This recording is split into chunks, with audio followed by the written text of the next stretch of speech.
आप सबका स्वागत है डीपर लाइफ बाइबल चर्च के बाइबल अध्ययन में यीशु मसीह के नाम से। आइए हम प्रार्थना करें। परमेश्वर पिता, धन्यवाद करते एक बार फिर तू अपने वचनों से हमें सिखाने लाया है। हर समय तू अपने वचनों से हमें सिखाता है। हमारी सहायता कर परमेश्वर, ताकि तेरे वचनों को हम अपने हृदयों के पट्टियों पर लिखने पाए यीशु मसीह के नाम से। जितने लोग तेरे वचनों को सुन रहे हैं, नए विश्वासी, पुराने विश्वासी, माता पिता, सब के लिए हम प्रार्थना करते हैं परमेश्वर कि दिन प्रतिदिन हम तेरे वचनों पर चलने वाले होंगे यीशु मसीह के नाम से। धन्यवाद करते परमेश्वर, तूने हमारी प्रार्थना सुनी। प्रभु यीशु मसीह के नाम से मांगते हैं, आमीन। आज हम देखेंगे गलातियों की किताब 2 अध्याय उसके 11वें वाक्य से। गलातियों 2 अध्याय 11वां वाक्य। पर जब कैफा अंताकिया में आया तो मैंने उसके मुंह पर उसका सामना किया, क्योंकि वह दोषी ठहरा था। इसलिए कि याकूब की ओर से कितने लोगों के आने से पहले वह अन्य जातियों के साथ खाया करता था, परंतु जब वे आए तो खतना किए हुए लोगों के डर के मारे उनसे हट गया और किनारा करने लगा। 13वां वाक्य। और उसके साथ शेष यहूदियों ने भी कपट किया, यहाँ तक कि बरनबास भी उनके कपट में पड़ गया। 14वां वाक्य। पर जब मैंने देखा कि वह सुसमाचार की सच्चाई पर सीधी चाल नहीं चलते, तो मैंने सबके सामने कैफा से कहा कि जब तू यहूदी होकर अन्य जातियों की नाई चलता है और यहूदियों की नाई नहीं, तो अन्य जातियों को यहूदियों की नाई चलने को क्यों कहता है। इन वचनों के लिए हम परमेश्वर का धन्यवाद करते हैं और ये प्रमाण है कि सचमुच में बाइबल परमेश्वर का वचन है। कई बार जब हम किसी बड़े व्यक्ति के बारे में पढ़ते हैं, उनके जीवन के बारे में पढ़ते हैं, तो हम देखते हैं कि उन्होंने जो बुरे काम किए, गलत काम किए, उनके बारे में उस किताब में लिखा नहीं जाता।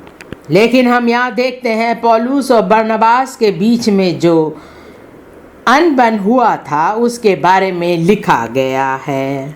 पौलुस ने पतरस का सामना किया और जो काम उसने गलत किया उसके बारे में उससे पूछा गया। ऐसी बातें भी वचन में लिखा गया है। इन वचनों को इसलिए लिखा गया है ताकि परमेश्वर के वचनों के द्वारा हम सीख सके और हमारी आशा बढ़ सके। आज का विषय है हर कीमत पर सुसमाचार की सच्चाई को बनाए रखना। हर कीमत पर सुसमाचार की सच्चाई को बनाए रखना। पौलुस ने देखा कि सुसमाचार की जो सच्चाई है उसे बदल कर रखा हुआ था, इसलिए उसने कहा हर कीमत पर सुसमाचार की सच्चाई को बनाए रखना ज़रूरी है। अगर सुसमाचार की सच्चाई को हम बनाए नहीं रखते तो सुसमाचार जो बदला जाता है उससे लोगों का उद्धार नहीं हो सकता। इसलिए पौलुस के मन में रुचि थी कि वो सुसमाचार की सच्चाई को बनाए रखे ताकि बहुतों का उद्धार हो सके। यहूदियों का उद्धार और अन्य जातियों का उद्धार हो सके। जिस प्रकार परमेश्वर ने अपने वचनों को दिया था, उसी प्रकार पौलुस चाहता था कि सुसमाचार की सच्चाई बनाए रखे। वो चाहता था कि सुसमाचार को पूरी रीति से सिद्ध प्रकट किया जाए। एक स्वर्गीय सुसमाचार जो हमें स्वर्ग से मिला है उसे हम बनाए रखें, एक पवित्र सुसमाचार को बनाए रखें ताकि बहुत से लोग उन्हें सुन सके और उद्धार पा सके। इस विषय में 3 बातें देखेंगे। पहली बात, नींव से हटने वाले खंभों का खतरा। नींव से हटने वाले खंभों का खतरा। दूसरी बात, भय से कांपने वाले भागीदारों का निघटन। भय से कांपने वाले भागीदारों का निघटन। तीसरी बात, पौलुस द्वारा बचाव, विश्वास में दृढ़ रहना। पौलुस द्वारा बचाव, विश्वास में दृढ़ रहना। हमें हर समय ध्यान देना है कि हमें नींव से हटना नहीं है। जब कलीसिया के खंबे जब नींव से हट जाते हैं तो वो खतरे में पड़ जाते हैं। कोई भी प्रचारक जब नींव से हट जाता है तो खतरे में पड़ जाता है। इस कारण बहुत से लोग पीछे हट जाते हैं, उनका विश्वास कमज़ोर हो जाता है, उनकी आशा मसीह में नहीं रह जाती, वो खतरे में पड़ जाते हैं। परमेश्वर का धन्यवाद हो, पौलुस के समान जो व्यक्ति था वो हर समय परमेश्वर में मजबूत खड़ा रहा, विश्वास में वो दृढ़ था। हम भी उसके समान आज सच्चाई पर खड़े हो सकते हैं, विश्वास में दृढ़ हो सकते हैं। अगर सब यीशु मसीह से पीछे हट जाए, संसार के साथ समझौता करे, गिर जाए, तो कौन विश्वास में खड़ा रहेगा? कौन विजयी बना रहेगा? पुराने नियम में हम देखते हैं दानियल परमेश्वर की वचनों के सच्चाई में खड़ा हुआ था और उसके साथ उसके दोस्त भी थे जो सच्चाई में खड़े हुए थे, विश्वास में दृढ़ थे। नए नियम में हम देखते हैं पौलुस है जो सच्चाई में खड़ा हुआ था। आज परमेश्वर चाहता है कि हर कीमत पर हम सुसमाचार की सच्चाई को बनाए रखें और हम विश्वास में दृढ़ रहे। सचमुच में परमेश्वर आपको सच्चाई में बनाए रखेगा यीशु मसीह के नाम से। पहले भाग में आएंगे नींव से हटने वाले खंभों का खतरा। यहाँ 3 बातें देखेंगे। सत्य के रक्षक, खंभों की अपरिवर्तनीयता। सत्य के रक्षक, खंभों की अपरिवर्तनीयता। दूसरी बात, मंदिर में कुछ खंभों की अपरिवर्तनीयता। मंदिर में कुछ खंभों की अपरिवर्तनीयता। तीसरी बात, भय के बिना दृढ़ता का महत्व। भय के बिना दृढ़ता का महत्व। जब हम परमेश्वर की मंदिर की स्थापना करते हैं तो हमें दृढ़ता से उसका महत्व देखना है और सच्चाई में बनाए रखना है।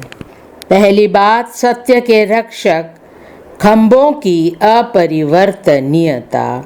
1 तीमुथियुस 3 अध्याय उसका 15वां वाक्य। 1 तीमुथियुस 3 अध्याय 15वां वाक्य कि यदि मेरे आने में देर हो तो तू जान ले कि परमेश्वर का घर जो जीवते परमेश्वर की कलीसिया है और जो सत्य का खंबा और नेव है, उसमें कैसा बर्ताव करना चाहिए। परमेश्वर के जीवते कलीसिया में किस प्रकार के खंबे होने चाहिए जो पूरी रीति से सत्य पर खड़े होते हैं। ऐसे खंबे होने चाहिए जो पूरी रीति से सत्य पर खड़े रहते हैं। कलीसिया को पूरी रीति से सुसमाचार के सत्य की बातों पर खड़े रहना चाहिए और प्रचार करना चाहिए। अगर आप परमेश्वर के वचनों की बातें सीखना चाहते हैं, सच्चाई की बातें सीखना चाहते हैं, तो परमेश्वर के जीवते कलीसिया में आना ज़रूरी है। और कलीसिया में जो प्रचारक है, जो पासवान है, उन्हें सत्य के खंभों के समान कलीसिया में खड़े रहना चाहिए। यिर्मयाह 1 अध्याय उसका 9वां वाक्य। यिर्मयाह 1 अध्याय 9वां वाक्य। तब यहोवा ने हाथ बढ़ाकर मेरे मुंह को छुआ और यहोवा ने मुझसे कहा, देख, मैंने अपने वचन तेरे मुंह में डाल दिया है। परमेश्वर कहता है कि सत्य की बातें मेरे वचनों की पूर्णता मैंने तेरे मुंह में डाल दिया है। वचनों का प्रकाशन तेरे मुंह में डाल दिया है ताकि तू उसका प्रचार कर सके। इसके कारण यिर्मयाह के जीवन में हम देखते हैं कि वो सच्चाई पर खड़ा रहता था और सच्चाई की बातें कहता था। उसी का 18वां वाक्य पढ़ेंगे।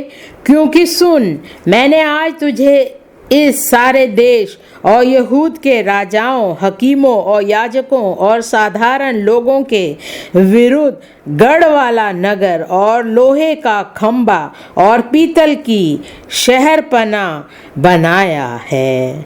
परमेश्वर के वचनों की सच्चाई अगर यिर्मयाह के जीवन में नहीं होता तो वो कलीसिया में एक खंबा नहीं बन पाता। पतरस के जीवन में प्रकाशन था, इस कारण वो कलीसिया में एक खंबा बन सका। जब किसी के जीवन में सत्य की बातें होती हैं, परमेश्वर के वचनों का सत्य उसके जीवन में होता है, तो वो कलीसिया में एक खंबा बन जाता है। पहला कुरिन्थियों 3 अध्याय उसके 10वें वाक्य से पढ़ेंगे। पहला कुरिन्थियों 3 अध्याय 10वां वाक्य। परमेश्वर के उस अनुग्रह के अनुसार जो मुझे दिया गया, मैंने बुद्धिमान राज मिस्त्री की नाई नींव डाली और दूसरा उस पर रद्दा रखता है, परंतु हर एक मनुष्य चौकस रहे कि वह उस पर कैसा रद्दा रखता है।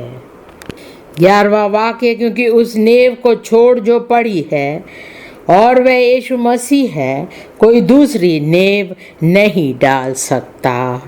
हम अपना नींव केवल यीशु मसीह पर रख सकते हैं, जो हमारा उद्धार करता, शुद्धिकरण वाला, पवित्र आत्मा से भरने वाला, हमें चंगाई देने वाला, छुटकारा देने वाला है।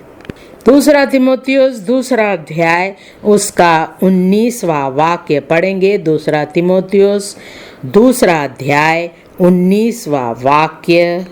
तो भी परमेश्वर की पड़ी नींव बनी रहती है और उस पर ये छाप लगी है कि प्रभु अपनों को पहचानता है और जो कोई प्रभु का नाम लेता है वह अधर्म से बचा रहे। जो यीशु मसीह का नाम लेता है वो बुराई से, गंदगी से अपने आप को दूर रखे, परमेश्वर के वचनों को दूषित ना करे, अपने खुद के जीवन को गंदगी में ना डाले। दूसरी बात, मंदिर में कुछ खंभों की अपरिवर्तनीयता। गलातियों 2 अध्याय उसका 11वां वाक्य। गलातियों 2 अध्याय 11वां वाक्य। पर जब कैफा अंताकिया में आया तो मैंने उसके मुंह पर उसका सामना किया, क्योंकि वह दोषी ठहरा था। ऐसी बातें उन्हें पतरस से उम्मीद नहीं थी। इसी प्रकार जो पासवान होते हैं, प्रचारक होते हैं, ओवरसियर्स होते हैं, उन्हें चाहिए कि परमेश्वर के वचनों की सच्चाई पर खड़े रहे। हम देखते हैं पुराने नियम में भी ऐसी बातें हुई और नए नियम में भी हमें ऐसी बातें पढ़ने को मिलती है। हम देखते हैं ओफनी और फिनियास ने गलत काम किया, परमेश्वर के वचन से वो हट गए थे। हारून जो था वो परमेश्वर के वचनों पर खड़ा नहीं हो पाया, उसके कारण लोग मूर्ति पूजा में वापस चले गए थे। पतरस 2 पतरस में लिखा कि वहाँ पे बहुत से झूठे भविष्यवक्ता थे, पहले भी थे और अभी भी है। दुर्भाग्यवश हम देखते हैं कि पतरस खुद उस दशा में गिर गया था। वो गलत बातों से समझौता करने लगा, परमेश्वर के वचनों पर वो सामर्थी रूप से खड़ा नहीं हो पाया था। मसीह से बढ़कर वो मनुष्यों से डरता था। हमें भी परमेश्वर के वचनों में बने रहना, सच्चाई पर खड़े रहने के लिए हमारे उद्धार को हमें बड़े गंभीर रूप से देखना पड़ेगा। हमारे जीवन में पवित्रताई का एक अच्छा अनुभव होना चाहिए। पवित्र आत्मा की सामर्थ पाना, पवित्र आत्मा से भर जाना, उसका भी अनुभव हमें मिलना चाहिए। उसी का 12वां वाक्य हम देखेंगे, इसलिए कि याकूब की ओर से कितने लोगों के आने से पहले वह अन्य जातियों के साथ खाया करता था, परंतु जब वे आए तो खतना किए हुए लोगों के डर के मारे उनसे हट गया और किनारा करने लगा। जब पतरस कुरनेलियुस के घर गया, वो उनके साथ रहा। वो अन्य जाति लोग थे, लेकिन उनके साथ उसने खाया पिया। प्रेरितों के काम 11वां अध्याय उसका 2रा वाक्य। प्रेरितों के काम 11वां अध्याय 2रा वाक्य। और जब पतरस यरूशलेम में आया तो खतना किए हुए लोग उससे वाद विवाद करने लगे। बेकार की बातों में वो वाद विवाद कर रहे थे, क्योंकि उसने अन्य जातियों के साथ भोजन किया था। और यीशु मसीह ने पहले से ही इनसे कहा था कि जो पेट में जाता है वो बुरा नहीं है, लेकिन जो मन से मुंह से निकलता है वो बातें गलत हो सकती हैं। जो बुरी बात एक व्यक्ति के मुंह से निकलता है वो उसे दूषित करता है। उसी का 3रा वाक्य कि तूने खतना रहित लोगों के यहाँ जाकर उनके साथ खाया। 4था वाक्य, तब पतरस ने उन्हें आरंभ के कर्मानुसार कह सुनाया। उसी का 8वां वाक्य पढ़ेंगे। प्रेरितों के काम 11वां अध्याय 8वां वाक्य। मैंने कहा, नहीं प्रभु नहीं, क्योंकि कोई अपवित्र था अशुद्ध वस्तु मेरे मुंह में कभी नहीं गई। 9वां वाक्य, इसके उत्तर में आकाश से दूसरी बार शब्द हुआ कि जो कुछ परमेश्वर ने शुद्ध ठहराया है उसे अशुद्ध मत कह। 10वां वाक्य, 3 बार ऐसा ही हुआ, तब सब कुछ फिर आकाश पर खींच लिया गया। 11वां वाक्य, और देखो तुरंत 3 मनुष्य जो कैसरिया से मेरे पास भेजे गए थे उस घर पर जिसमें हम थे आ खड़े हुए। 12वां वाक्य, तब आत्मा ने मुझसे उनके साथ भेंट ठके हो लेने को कहा। ये पवित्र आत्मा है जो सब मनुष्यों से बढ़कर है। क्योंकि पवित्र आत्मा ने उससे बातचीत की थी, इसलिए वो किसी बात का शक नहीं कर रहा था। लिखा है, और ये 6 भाई भी मेरे साथ हो लिए और हम उस मनुष्य के घर में गए। हमें अपने जीवन की ओर देखना है, हमें मनुष्य से घबराना नहीं है। हम सच्चाई की बातें जानते हैं। सुसमाचार की सच्चाई की बातें जानने के बाद हमें अपने आप को किसी मनुष्य या स्त्री के अधीन नहीं करना है। कई बार जब मनुष्य का भय हमारे जीवन में होता है, हम मनुष्य के साथ समझौता करते हैं और परमेश्वर के वचनों की सच्चाई पर नहीं चलते। वचन में लिखा है कि जो कोई मुझसे शर्मिंदा होता है तो स्वर्ग में भी मैं उससे शर्मिंदा होऊंगा। मेरी प्रार्थना है कि हम परमेश्वर में हर समय बने रहेंगे। पतरस पौलुस से कह सकता था, तेरे यीशु मसीह को तेरे जानने से पहले मैं उसे जानता था। जब तू यीशु मसीह के लोगों को सता रहा था तब मैं तुझे देखता था। ऐसी बातें कह के पतरस उससे झगड़ सकता था। पतरस पौलुस की पिछली बातों को बताकर उसकी निंदा कर सकता था, लेकिन उसने ऐसा नहीं किया। ये ऐसे लोग हैं जो सुधार नहीं चाहते हैं। वो नहीं चाहते हैं कि कोई उन्हें सही रास्ते पर लाए। 2 पतरस 3 अध्याय उसका 14वां वाक्य। 2 पतरस 3 अध्याय 14वां वाक्य। इसलिए हे प्रियो, जबकि तुम इन बातों की आस देखते हो तो यत्न करो कि तुम शांति से उसके सामने निष्कलंक और निर्दोष ठहरो। पतरस जानता था कि उसे सुधारा गया है और यीशु मसीह का आना शीघ्र था, इसलिए उसने दूसरों को भी प्रोत्साहित किया ताकि वो भी निष्कलंक और सही जीवन बिता सके। उसी का 15वां वाक्य, और हमारे प्रभु के धीरज को उद्धार समझो, जैसे हमारे प्रिय भाई पौलुस ना भी उस ज्ञान के अनुसार जो उसे मिला तुम्हें लिखा है। हम देखते हैं पतरस पौलुस के बारे में अच्छी अच्छी बातें कह रहा था कि उसने बुराई के साथ समझौता नहीं किया, लेकिन सच्ची बातें सिखाकर उसे सुधारा। कई बार जब हमें सुधारा जाता है तो क्या हमारा व्यवहार ऐसा होता है? क्या हम उनके खिलाफ नहीं खड़े हो जाते हैं? क्या हम पतरस के समान कह सकते हैं कि पौलुस में ज्ञान है जो पतरस में नहीं था? इसी कारण जब पौलुस ने उसे सुधारा तो उसने चुपचाप उन बातों को सुन लिया और अपने आप को सही रास्ते पर चलाया। कई बार जब हमारे पासवान हमें सुधारते हैं, सही रास्ते पर लाना चाहते हैं, तो क्या हम भी उनकी बातें मानते हैं या फिर उनके खिलाफ हम बातें करने लगते हैं? उसी का 16वां वाक्य, वैसे ही उसने अपनी सब पत्रियों में भी इन बातों की चर्चा की है, जिनमें कितनी बातें ऐसी हैं जिनका समझना कठिन है और अनपढ़ और चंचल लोग उनके अर्थों को भी पवित्र शास्त्र की और बातों की नाई खींच थान कर अपने ही नाश का कारण बनाते हैं। पतरस ने पौलुस की पत्रियों के बारे में कहा कि वो भी परमेश्वर के वचनों के अनुसार है, परमेश्वर के वचनों में पाए जाते हैं। ऐसे नहीं कहा कि मैं उनकी बातों को नहीं मानूंगा, उनका आदर नहीं करूंगा। कई लोग कहते हैं हमने उद्धार पाया, हमने शुद्धिकरण पाया, लेकिन पुरानी बातों को लेकर वो फिर से उन बातों के बारे में दूसरों को नीचा करना चाहते हैं। कई बार पासवान वचनों के द्वारा हमें सुधारते हैं, कई बार व्यक्तिगत रूप से भी हमसे बातचीत करते और कहते जो तुमने किया है वो सही नहीं है।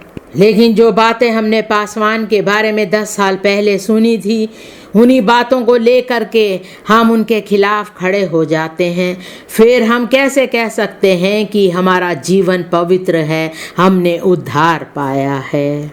हम दूसरों को भी उसके बारे में बताते हैं, तो हमारा उद्धार कहाँ गया? लेकिन हम पतरस का स्वभाव देखते हैं कि वो परमेश्वर में सिद्ध था, परमेश्वर में उसने आगे बढ़कर पौलुस की बातों पर ध्यान दिया और अपने आप को सुधारा। इसी प्रकार हमारा जीवन भी होना चाहिए। जब हमें पासवान सुधारते हैं या परमेश्वर का कोई जन हमें सुधारता है, तो हमें उन बातों को सुनकर नम्रताई से हमें उन बातों को मानना ज़रूरी है। उसी का 17वां वाक्य, इसलिए हे प्रियो, तुम लोग पहले ही से इन बातों को जानकर चौकस रहो, ताकि अधर्मियों के भ्रम में फंसकर अपनी स्थिरता को हाथ से कहीं खो ना दो।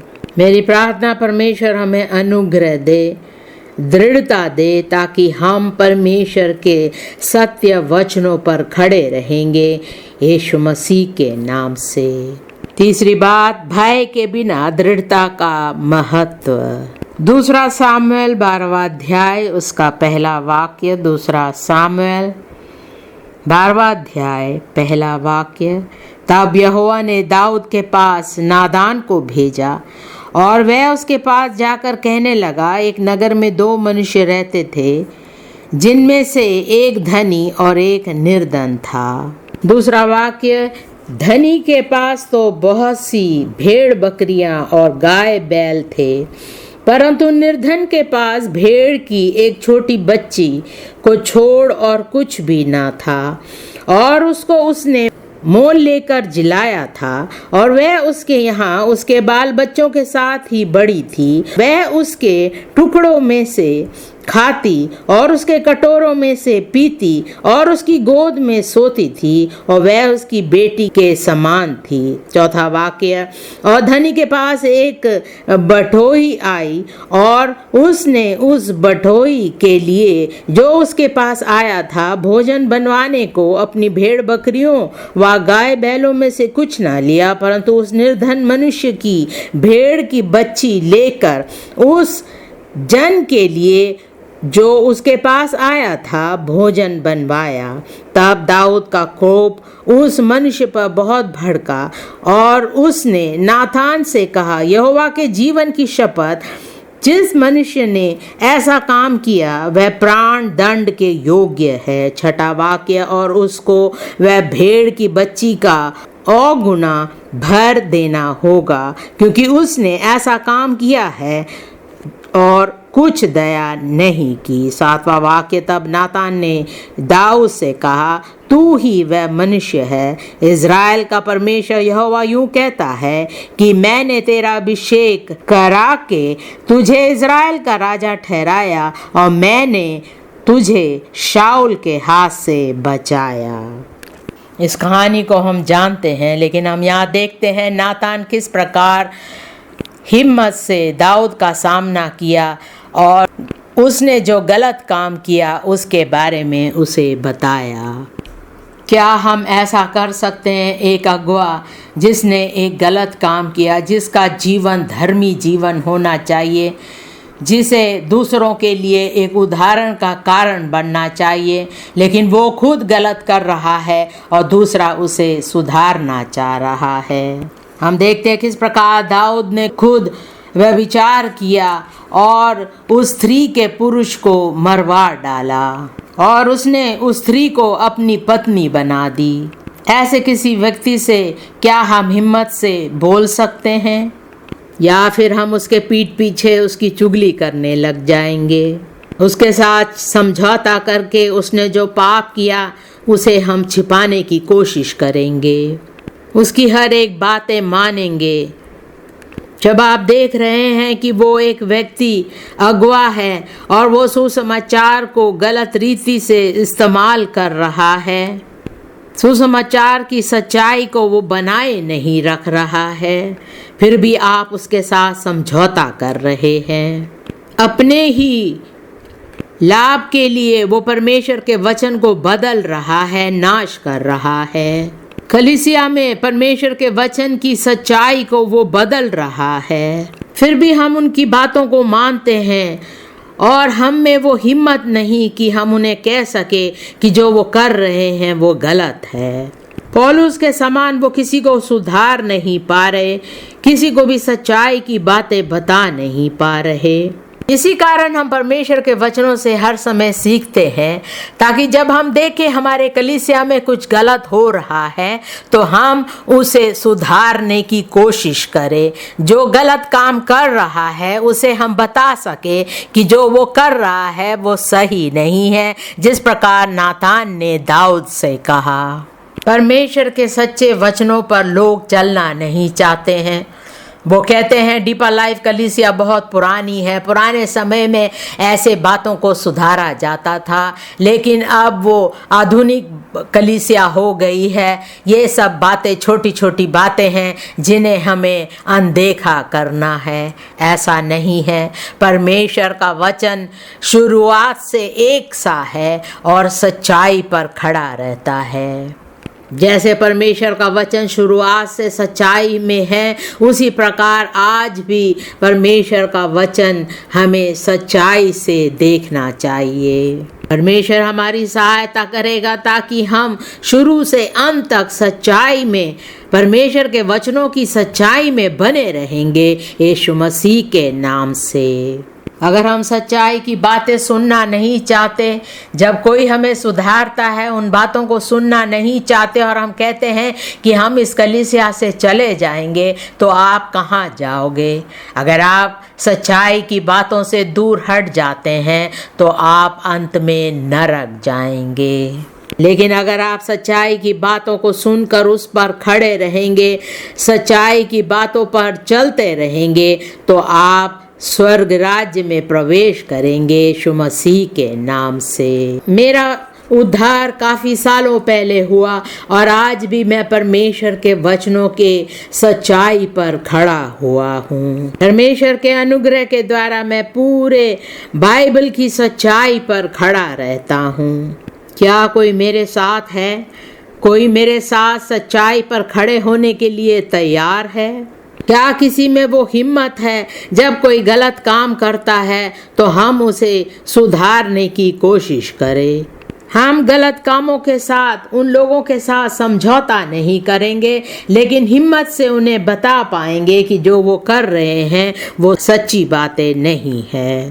मेरी प्रार्थना परमेश्वर आपको हिम्मत और सामर्थ देगा ताकि आप सच्चाई में खड़े रहेंगे और पाप के साथ समझौता नहीं करेंगे यीशु मसीह के नाम से। दूसरे भाग में आएंगे भय से कांपने वाले भागीदारों का निघटन।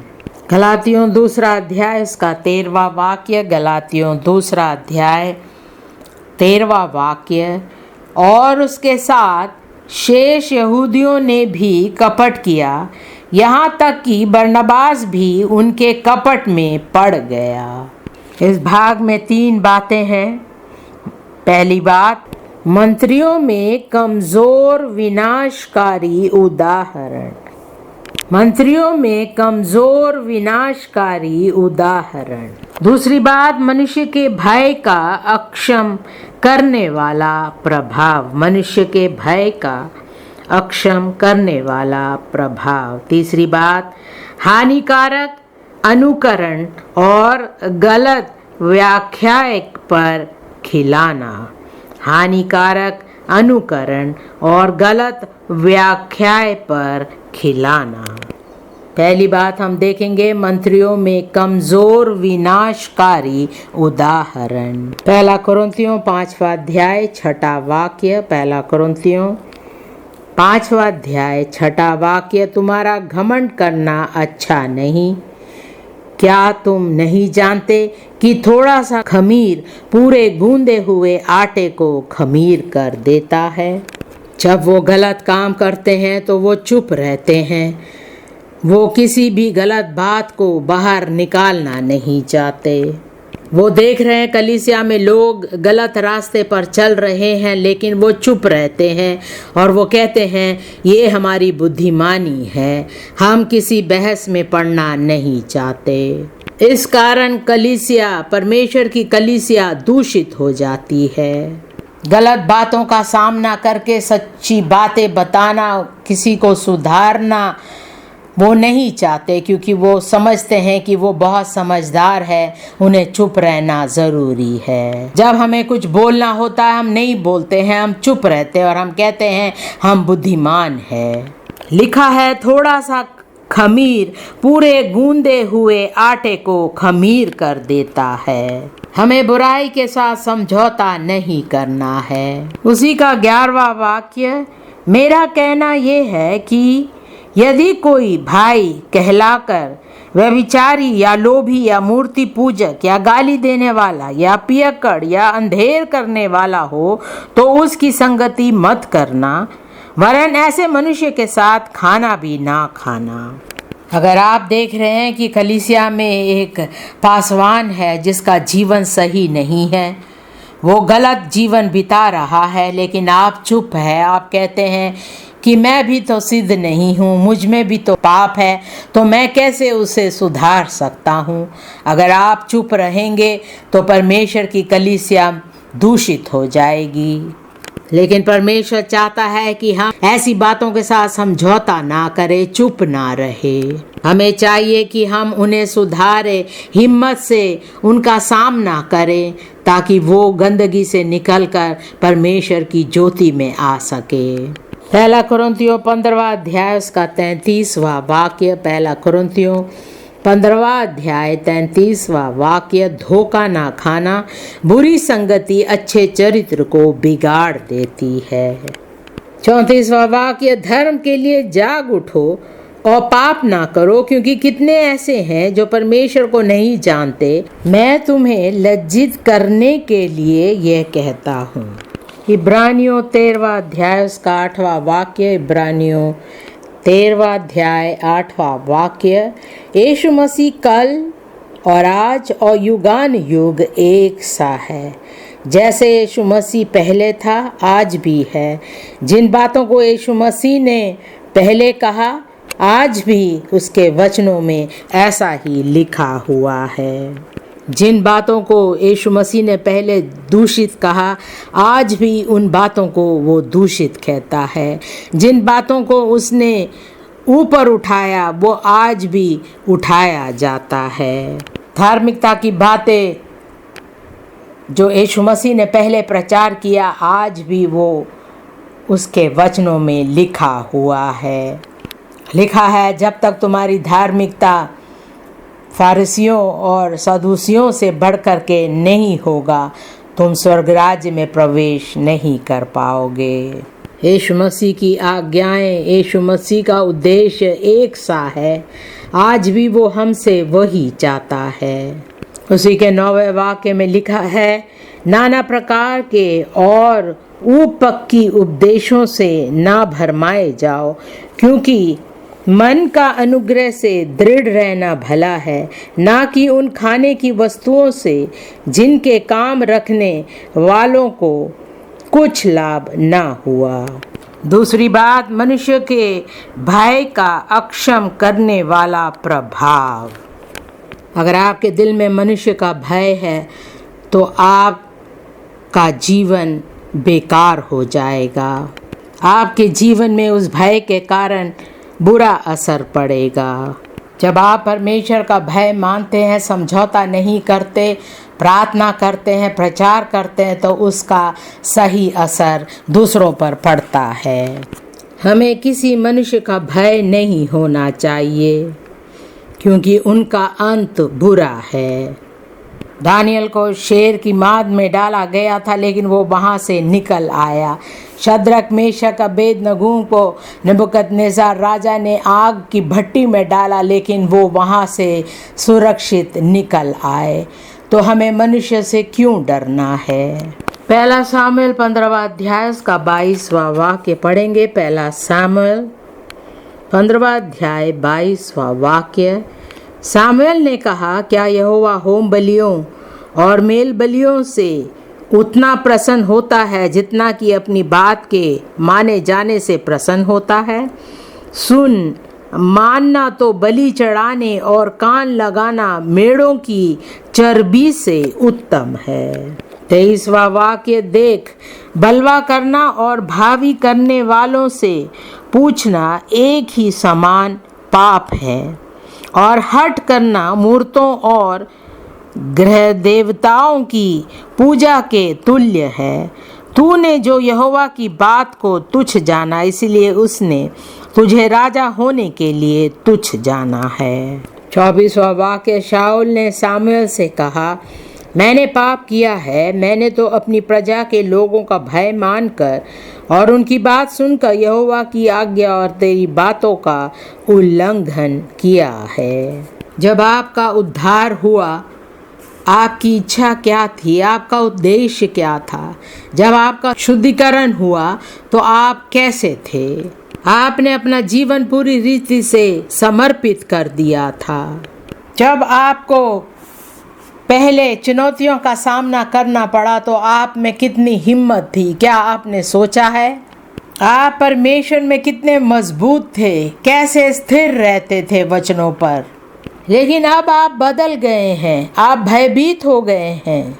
ऐसा क्यों हुआ है? अब कुछ करने से पहले आप यहाँ वहाँ देखते हैं कि क्या कोई मुझे देख रहा है? अगर देखेंगे तो क्या बोलेंगे? क्या आप भूल गए कि मसीह ने कलवरी क्रूस पर आपके लिए कितना बड़ा दाम चुकाया? क्या इन बातों को आप सोचते हैं? अब आप मसीह के बारे में नहीं सोचते, पवित्र आत्मा के बारे में नहीं सोचते, परमेश्वर के वचनों में क्या लिखा है इन बातों पर ध्यान नहीं देते हैं, पवित्र आत्मा की सामर्थ के बारे में नहीं सोचते। अब आप जान गए हैं कि मनुष्यों का भय आपके हृदय में है, इसलिए आपने परमेश्वर के खिलाफ पाप किया है। जिस प्रकार सौल दाऊद से डरता था और यहाँ वहाँ जा रहा था, हमारे जीवन में भी कई बार भय आ जाता है।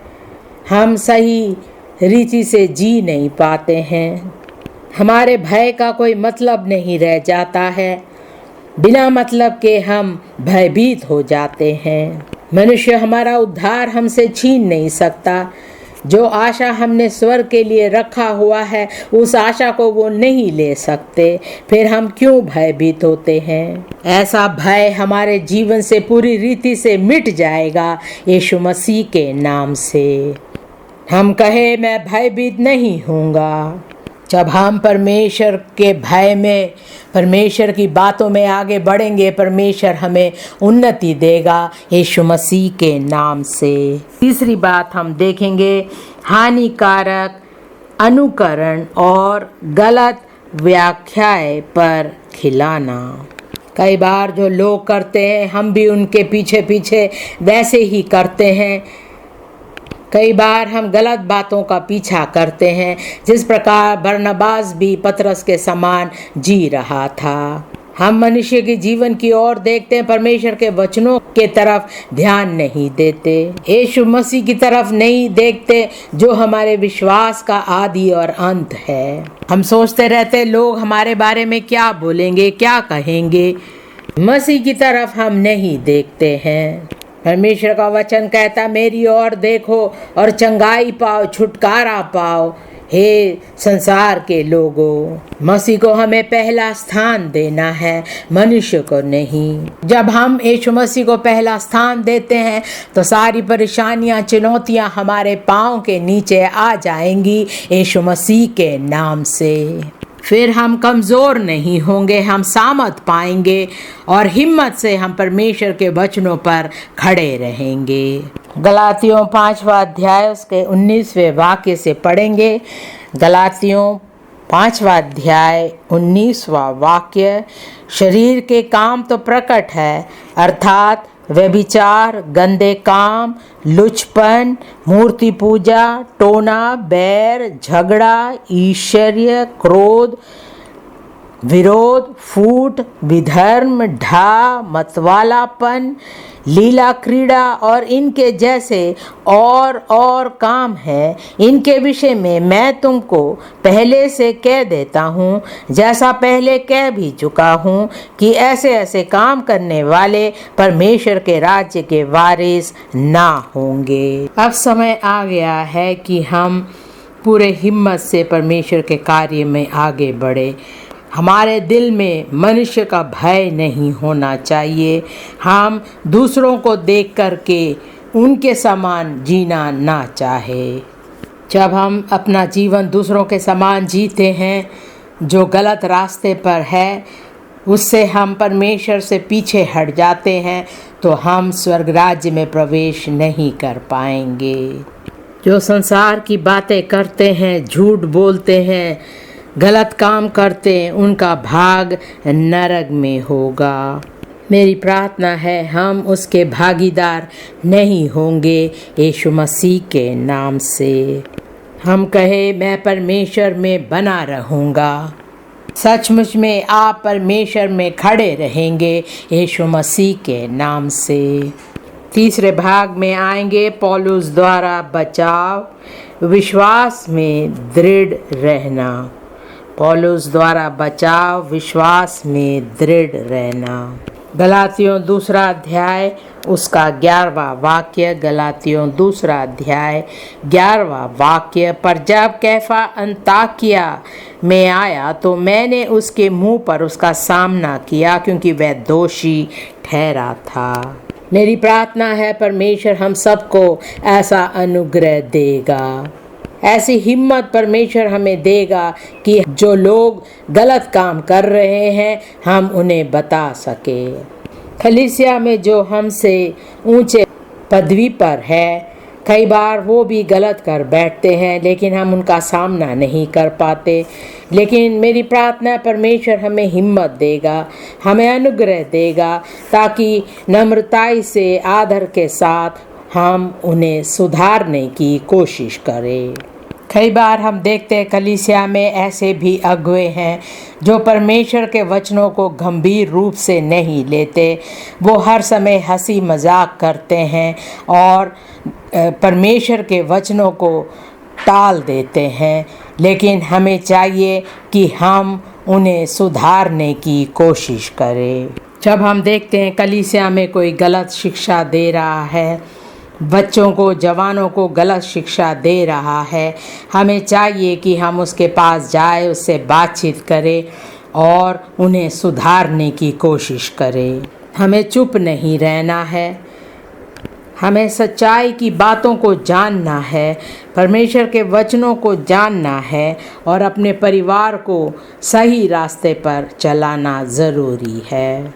हमें किसी को भी मौका नहीं देना चाहिए कि वो हमारे लोगों को गलत रास्ते पर ले जाए। इन कामों के लिए परमेश्वर का अनुग्रह हमारे लिए काफ़ी है। परमेश्वर हमें सामर्थ देगा कि हम पाप और बुराई के खिलाफ खड़े हो पाएंगे यीशु मसीह के नाम से। उसी का 14वां वाक्य, पर जब मैंने देखा कि वे सुसमाचार की सच्चाई पर सीधी चाल नहीं चलते, तो मैंने सबके सामने कैफा से कहा कि जब तू यहूदी होकर अन्य जातियों की नाई चलता है और यहूदियों की नाई नहीं, तो तू अन्य जातियों को यहूदियों की नाई चलने को क्यों कहता है। 3 बातें हैं इस भाग में। पहली बात, मसीह के सुसमाचार की घोषणा करने का कर्तव्य। दूसरी बात, भ्रष्टाचार के खिलाफ सुसमाचार की रक्षा की मांग। तीसरी बात, हर प्राणी को सुसमाचार पहुंचाने का फरमान। पहली बात, मसीह के सुसमाचार की घोषणा करने का कर्तव्य। प्रेरितों के काम 20वां अध्याय उसका 24वां वाक्य। प्रेरितों के काम 20वां अध्याय 24वां वाक्य।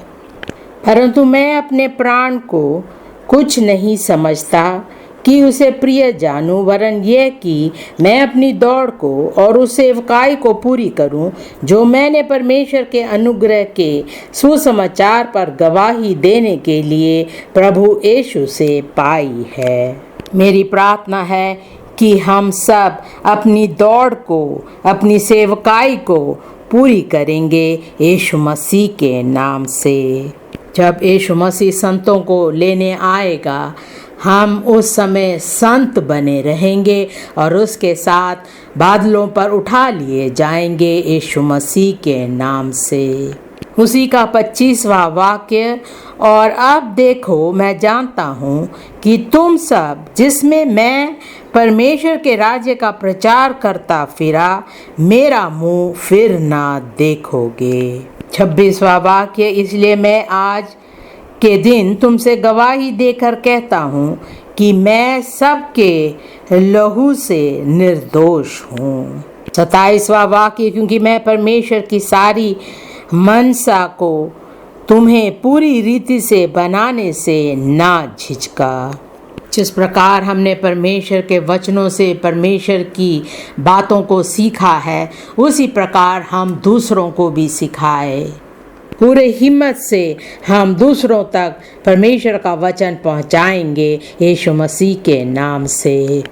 28वां वाक्य, इसलिए अपनी और पूरे झुंड की चौकसी करो, जिससे पवित्र आत्मा ने तुम्हें अध्यक्ष ठहराया है कि तुम परमेश्वर की कलीसिया की रखवाली करो, जिसे उसने अपने लहू से मोल लिया है। दूसरी बात, भ्रष्टाचार के खिलाफ सुसमाचार की रक्षा की मांग।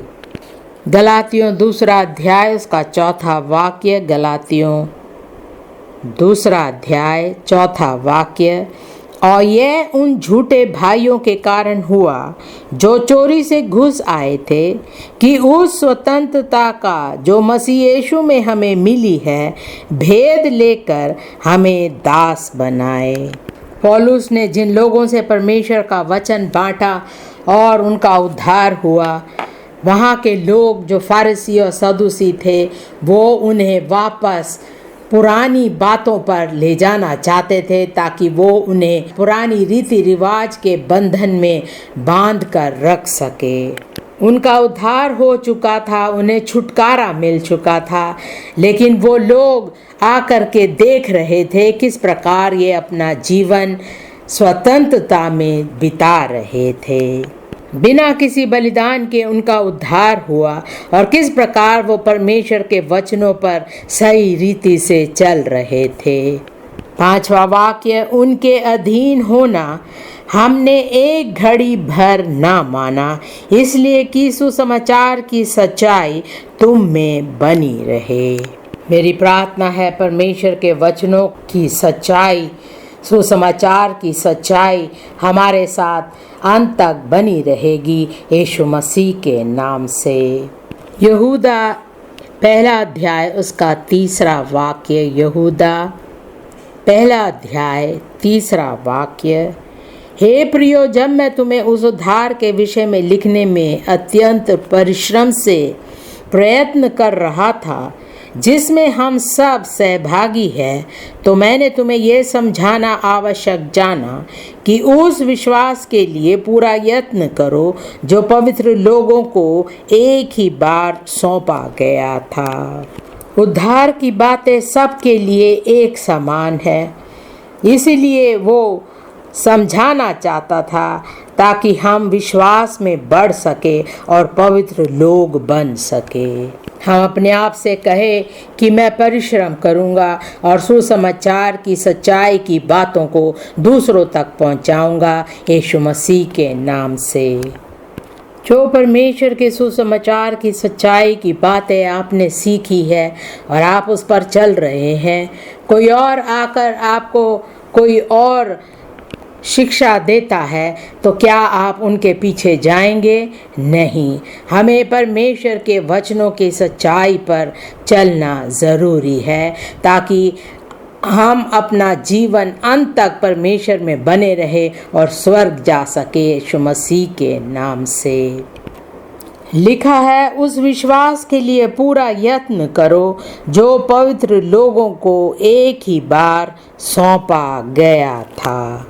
मेरी प्रार्थना है परमेश्वर हमें अनुग्रह देगा यीशु मसीह के नाम से। तीसरी बात, हर प्राणी को सुसमाचार पहुंचाने का फरमान। जो हमारे पास है वो सुसमाचार की सच्चाई की बातें हैं और हमें चाहिए कि हर व्यक्ति को हम सुसमाचार का प्रचार करें ताकि वो भी परमेश्वर को जान सके, परमेश्वर के राज्य में आ सके। मरकुस 16वां अध्याय उसका 15वां वाक्य। मरकुस 16वां अध्याय 15वां वाक्य। और उसने उनसे कहा, तुम सारे जगत में जाकर सारी सृष्टि के लोगों को सुसमाचार प्रचार करो। जहाँ कहीं भी हम जाते हैं हमें चाहिए कि हम परमेश्वर के वचनों को लेकर के दूसरों तक जाए और प्रचार करें। परमेश्वर की बातों को, परमेश्वर के वचनों को अपने घर पर छोड़कर ना जाए लेकिन दूसरों तक पहुँचाए। हमें कहना है, परमेश्वर तेरी सामत में हो करके मैं तेरे सुसमाचार की सच्चाई की बातें दूसरों को सुनाऊंगा। तेरे अनुग्रह, तेरे सामर्थ के द्वारा तेरे सुसमाचार के कर्तव्य को मैं पूरा करूंगा यीशु मसीह के नाम से। सुसमाचार का प्रचार करने के कर्तव्य को पूरा करूंगा यीशु मसीह के नाम से। आइए हम खड़े हो जाए और प्रार्थना करें।